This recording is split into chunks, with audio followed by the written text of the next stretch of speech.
Salam sejahtera, terima kasih karena bersama dengan saya di Nazilin Unity Channel. Hari ini kita dikejutkan dengan perletakan jawatan seorang ketua DAP di Melaka.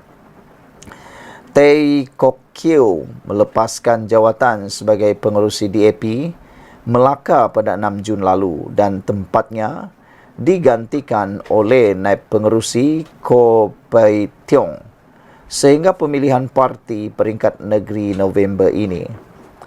Bercakap pada sidang media hari ini, Timbalan Pengerusi DAP Melaka, G.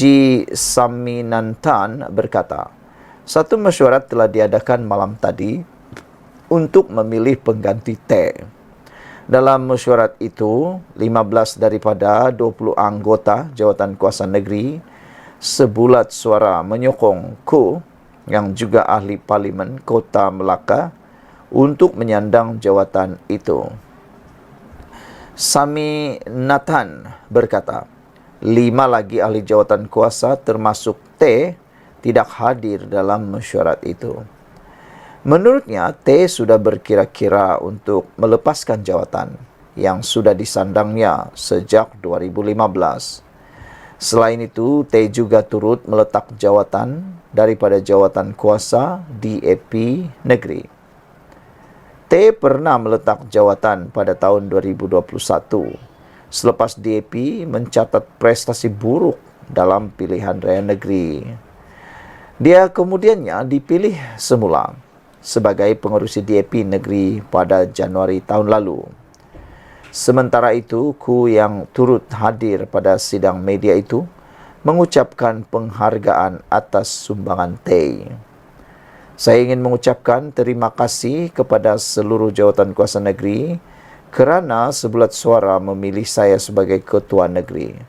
Saya menganggap jawatan ini sebagai peralihan dan menerimanya bagi memastikan kestabilan parti, katanya lagi. Saudara-saudara sekalian, itulah laporan yang memang mewujudkan kita semua. Ketua DAP Melaka letak jawatan. Saudara-saudara sekalian, satu lagi laporan yang ada ada berkaitan dengan politik ialah apabila Afrin Sauki yakin pelantikan sebagai naib pengerusi Majlis Pimpinan Negeri MPN PKR tidak mengganggu tugasnya sebagai orang penting di bahagian media Yayasan Wilayah Persekutuan YWP. Aflin kata, jadi naib pengerusi PKR Wilayah Persekutuan tak jejas tugasnya. Kata pengarah dan pelakon itu, ketika awal menyertai YWP, memang dia melakukan tugas sebagai editor berikutan kekosongan jawatan di syarikat terbabit. Belum diisi. Namun ia bersifat sementara. Menurutnya, keadaan sudah berubah apabila seorang editor dilantik bagi menguruskan penerbitan akhbar wilayahku. Tidak ada gangguan langsung. Masa saya masuk YWP dulu, tiada editor. Saya hanya jadi editor buat sementara waktu. Sekarang dah dilantik seorang editor untuk wilayahku dan saya pula terus membantu dari segi penambahbaikan terhadap akhbar dan majalah baru itu. Sumbangan saya di YWP, katanya. Semalam pengerusi PKR Wilayah Persekutuan Azman Abidin dalam kenyataannya menyenaraikan barisan pimpinan baru MPN parti tersebut ekoran penyusunan semula badan berkenan baru-baru ini. Aflin merupakan salah seorang personaliti yang dilantik mengisi jawatan penting berkenan. Selain Aflin, 2 lagi nama yang turut diumumkan sebagai naib pengerusi ialah Lai Chen Heng dan Dr. Abdul Bashir. Mengulas peranannya dalam PKR Wilayah Persekutuan, Aflin, 53 tahun berkata, dia akan meneruskan usaha bersama-sama rakan seperjuangannya bagi menguatkan lagi PKR dan PH. Pada masa sama, kata pengarah, pelakon dan penulis skrip filem Baik Punya Celo itu, dia akan memastikan tiada lagi fitnah atau putar belit dilakukan oleh pihak pembangkang. Saya akan bekerjasama dengan kawan-kawan di wilayah persekutuan untuk menguatkan lagi PKR. Harapan saya apa yang terbaik dilakukan ialah semua ahli PKR menunjukkan kesediaan mereka untuk memberi khidmat yang terbaik buat rakyat, kata beliau lagi. Mengulas lanjut, sama ada dia akan turun berkempen untuk PRK Dun Sungai Bakap, Pulau Pinang. Aflin menjawab, ia bergantung kepada penilaian pimpinan parti tertinggi parti. Katanya sekiranya diperlukan turun pandang membantu, ia tidak menjadi masalah. Sekian dulu untuk kali ini. Jangan lupa tinggalkan komen anda. Sila tekan butang subscribe. Kita jumpa lagi. Bye-bye. Kenapa Bersatu masih takut longgarkan syarat pertandingan? Adakah karena mereka takut Muhyiddin akan kalah atau sebagainya? Di sebalik sudah ada ketetapan agar Muhyiddin Mat Yassin kekal menerajui Bersatu, dan apa yang diminta susulan daripada itu ialah agar syarat pertandingan bagi jawatan top 5 dilonggarkan. Malangnya, semua itu tidak berlaku dalam mesyuarat MPT Bersatu pada petang Jumat. Jika sebelum ini syarat seseorang untuk bertanding adalah mesti menjadi ketua bahagian atau berada dalam MPT parti selama 2 penggal lengkap, peraturan baru yang diputuskan pula mensyaratkan mereka yang ingin bertanding perlu mengemukakan permohonan kepada MPT. Ini betul-betul syarat yang memang luar biasa. Setiausaha Agung Bersatu Hamzah Zainuddin dalam kenyataan media semalam berkata, syarat mengemukakan permohonan kepada Majlis Pimpinan Tertinggi itu adalah selaras dengan pasal 14.14 dan 14.16 Perlembagaan Bersatu. Sekali imbas, nampak macam syarat pertandingan telah dilonggarkan, tetapi ia sebenarnya masih tidak terbuka sepenuhnya. Bila disyaratkan perlu mengemukakan permohonan kepada MPT, bermaksud permohonan untuk bertanding itu mungkin diluluskan dan mungkin juga ditolak. Ini memang paling luar biasa. Yang pastinya meletakkan syarat perlu membuat permohonan jika ingin bertanding itu menjadikan Bersatu meniru apa yang pernah dilakukan UMNO ketika era Tun Mahathir Mohamad dahulu. Lebih kuranglah kan Bersatu dengan UMNO pada era Tun Mahathir dulu. Selepas pemilihan UMNO 1993 di mana Anwar ketika itu berjaya menewaskan Tun Ghaffar Baba bagi jawatan timbalan presiden, dan sebagai langkah menghalang kemarahan Anwar mencabar jawatan presiden pada pemilihan seterusnya, maka diputuskan sesiapa yang ingin bertanding jawatan dalam parti perlu mendaftarkan diri di Ibu Pejabat UMNO terlebih dahulu. Sebelum itu, syarat bertanding hanya perlu mendapat pencalonan sekurang-kurangnya daripada 2 bahagian saja. Dengan syarat tersebut, mereka yang ingin bertanding jawatan MT UMNO dan naib presiden mungkin tiada masalah mendaftar nama mereka. Tetapi sudah tentu menjadikan Anwar malu Allah untuk mendaftar namanya, mencabar Tun Mahathir untuk jawatan presiden. Dengan itu, kekal tidak bertandinglah jawatan presiden dan timbalan presiden UMNO pada pemilihan 1996 sebelum 2 tahun kemudian, yaitu pada 1998. Anwar dipecat daripada UMNO dan gugur semua jawatannya dalam parti. Berbanding UMNO ketika itu hanya perlu mendaftar diri, sebaliknya Bersatu mensyaratkan perlu membuat permohonan kepada MPT jika ingin bertanding. Dalam kedudukan Bersatu sebagai parti pembangkang dan bukan berada dalam kerajaan, syarat perlu memohon kepada MPT ini tentu saja terlihat agak janggal, malah seperti suatu lawak jenaka. Apa yang ditakutkan jika dilonggarkan sepenuhnya syarat pertandingan? Itu adalah huraian ulasan daripada sabudinhusin.com. Apabila pendapat anda sekalian, yang paling menarik sekali ialah kini syarat yang dibuat oleh Parti Bersatu ini hampir menyerupai atau lebih teruk daripada apa yang pernah dilakukan UMNO ketika era Tun Mahathir Mohamad. Takut nak kalah, buat teknik licik. Selepas pemilihan UMNO, apa yang dibuat ialah sesiapa yang ingin bertanding perlu mendaftar dahulu. Jadi malulah kan kalau kedapatan untuk mahu mencabar presiden. Jadi saudara-saudara sekalian, apa yang nak jadi dengan Parti Bersatu ini? Makin lama, makin serupa dengan Tun Mahathir, kata laporan ini. Sekian untuk kali ini. Ikuti terus ulasan lepas ini dan tinggalkan komen Anda. Salam sejahtera. Ini isu paling lucu, tapi paling pelik, tapi paling menyakitkan hati walaun. Baru nak mula mahu mentrol kerajaan Selangor, tak sempat nak troll kerajaan Selangor, dah dapat malu. Macam sebiji tai kena di muka. Mana kan tidak? Pembangkang tak sempat nak troll kerajaan Selangor, tiba-tiba air dah ada. Ini yang dikata kerja hebat. Baru dapat laporan sudah bekerja. Ada kawasan-kawasan tertentu tu, bertahun-tahun laporan dibuat, air tetap tak ada. Itu memang paling menyakitkan hatilah kan. Yang ini lain, tak sempat pun kena troll, dah ada air.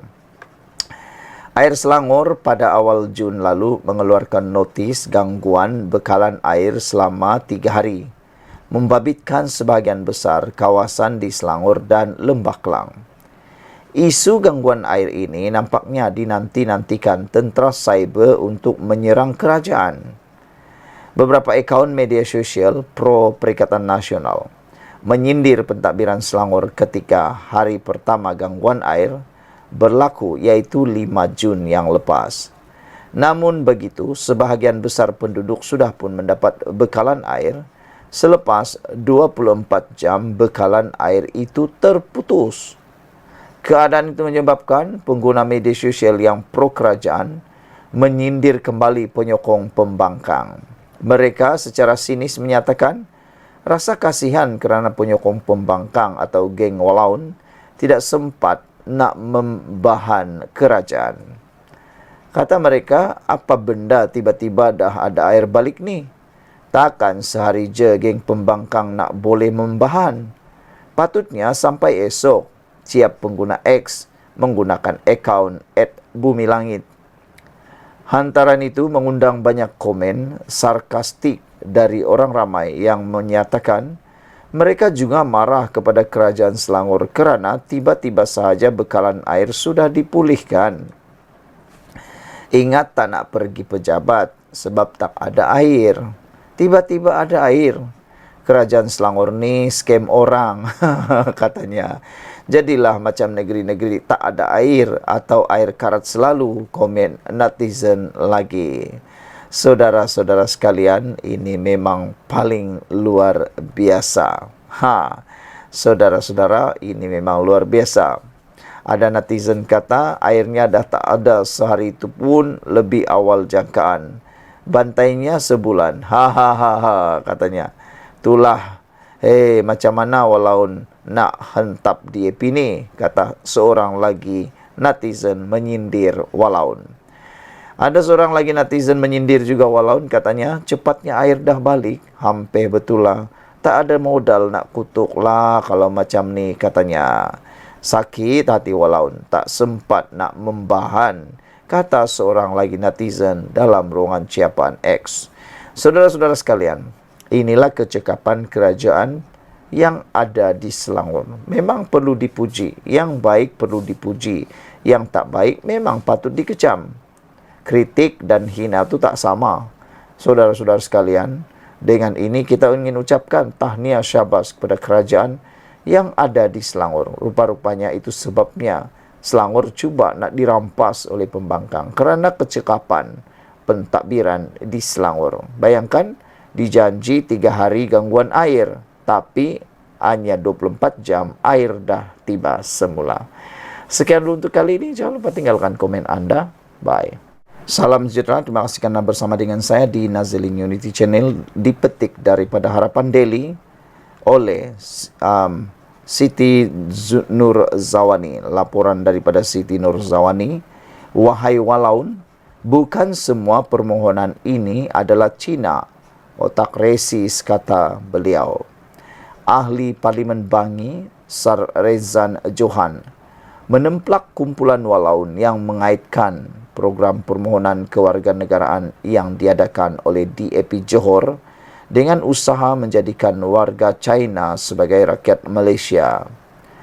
Sarezan berkata, ramai orang Malaysia sendiri yang mempunyai asas untuk mendapatkan kewarganegaraan, namun mereka tercicir disebabkan dokumentasi tidak lengkap. Disebabkan itu, katanya, program sedemikian dilakukan untuk membantu mereka tentang dokumentasi yang diperlukan untuk memohon kewarganegaraan. Setiap permohonan kena ada bukti dokumentasi sokongan. Ramai yang tidak tahu.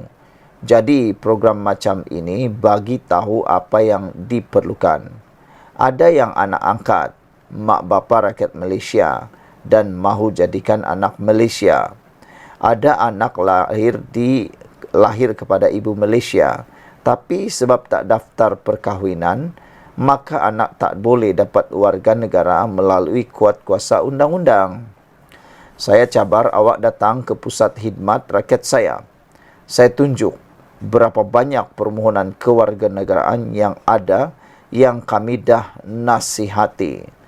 Dan ini semua kes legit, bukan pelancong China macam puak walaun gemburkan, kata Sarezan.